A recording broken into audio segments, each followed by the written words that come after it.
अस्सलाम वालेकुम रहमतुल्लाहि व बरकातुहू भाईजान। सलाम भाईजान क्या हाल है भाईजान? लो तो देखो एक नायाब चीज़ है वो चाहिए है जी। शहर में जाने वास्ते जहाँ एक चीज़ चाहिए होंगी है, मोटरसाइकिल पाई दा होंदा तो चाहिए होंदा। हाँ जी हाँ जी। पंपा वाले देंगे लेकिन इन्ना कि देंगे 500 का इन्ना कि देंगे हुकूमत ने किया पता नहीं की चक्कर है जोड़ के रखते पे ने की उन्हें की करना है उन्हें पता नहीं इतना कि देंगे 5 से 1000 का तो मिल जाएगा तो रेट साढ़ा ही लगना है।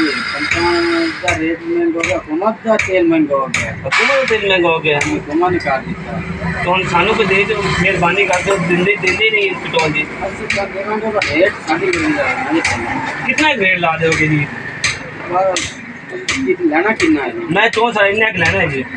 चलो दो जी 1000 रुपया ले लो जी दो जी शहर जाना है बच्चों वास्ते सामान समून लाए तेल पे कितनी लेना ही नहीं है ले लो जी पैसे अगर साढ़े एडवांस ही रख दो तुम होल मिल जाएगा तुम एक बार ही मिलेगा तैयारी एक बार मिलेगा जी। जो यार बच्चे हम सही बात कर रहे हैं ऐसे ही बात है पेट्रोल जाएगा जी भाईजान तो ही मिलना है हुकूमत का रेट है भाईजान 1000 रुपये का पेट्रोल है भाईजान शुक्र करो तो मिल गया है भाईजान मैंने चक्कर आ रहे हैं भाईजान 1000 रुपये हुकूमत है शुक्र करो तो मिल गया है किसी जर्मनी चो आ रहे पेट्रोल वो भाई लेना है भाई नहीं ठीक है जी लेना कट